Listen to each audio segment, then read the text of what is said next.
it's perfect. It gave me just a little bit more gearing. It was a little too long or too tall. So this really makes it cruise on the highway just perfectly. Alright, so what we did this time was we yanked the trans, which I didn't show any of that because you've seen it before. But I pulled the trans and swapped to a .724 overdrive from a .68. It was just a little bit too long, and meaning that I was back and forth between 4th and 5th on the freeway all the time. So that extra 6.5% or so that I added, or rather 6.5% less overdrive, really made a big difference. It just got me a little bit up into the power band, so that this thing would cruise along a little bit nicer and that I wasn't constantly shifting.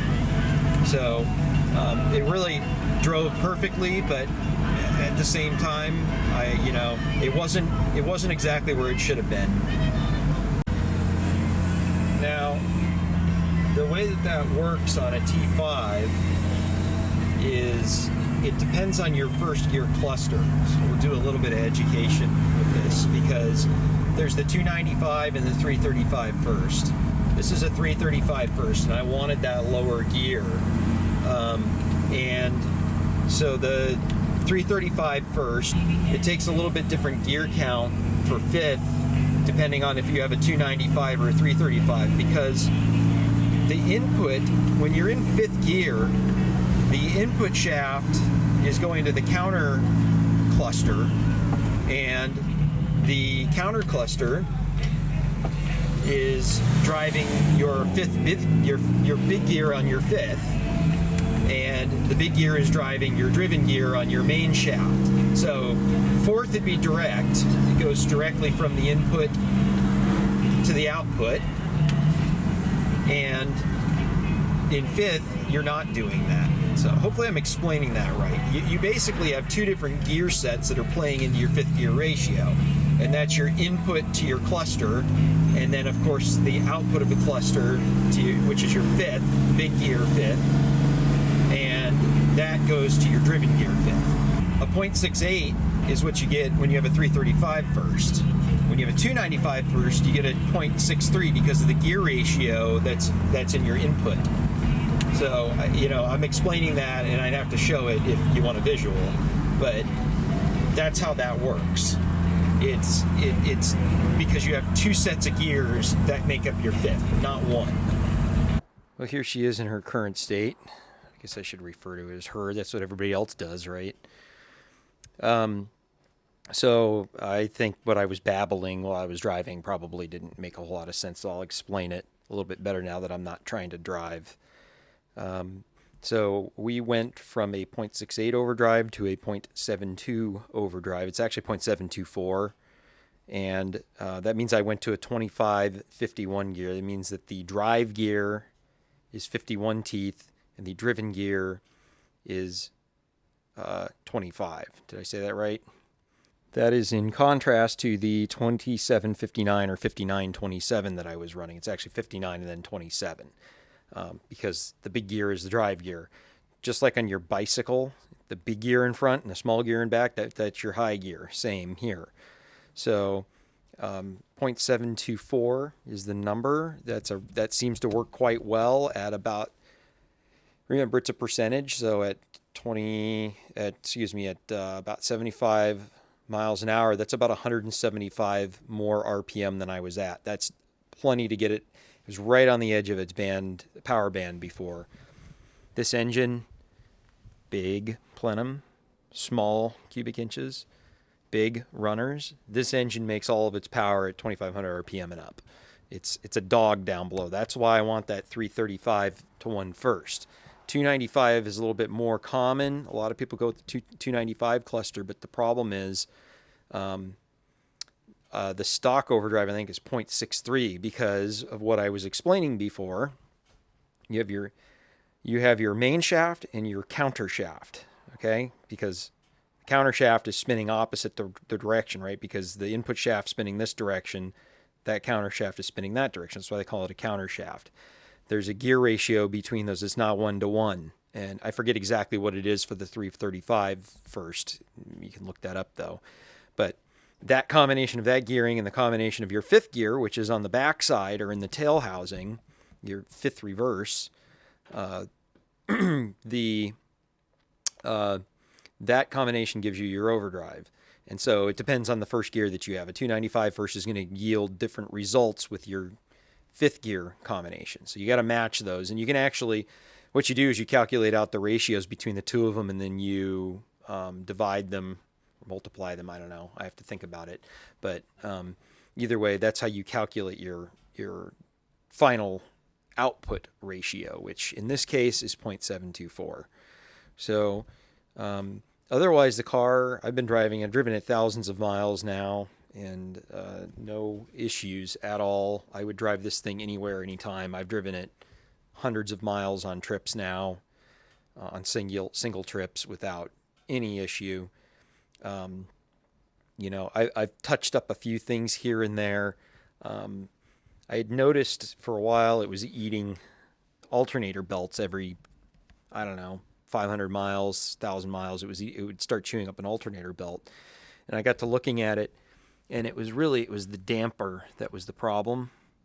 You can see it down there. Yep. See how it's kind of polished on that edge right there? That was a sharp cut from machining. So what was happening was the damper was eating the belt in the side of the cord that's in the belt. So I pulled the damper off, I chucked it up in my lathe, and I just did a polish on that, kind of radius the edge a little bit, did a polish, a nice fine polish on that edge, and that got rid of that problem. The belt is doing great now. It's not wearing at all. Wasn't really an issue. It didn't throw a belt or anything, so that was good. It just started to wear. Other than that, I just drive it.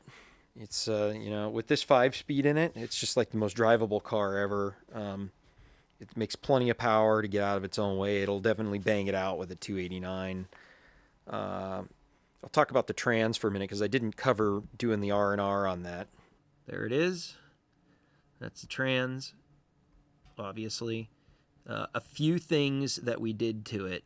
With the 389 rear end, which I had not originally intended to put in here, I had a 7-tooth drive gear for the speedometer, and I had to go to a 21-tooth, which I think it goes 21 and then 23.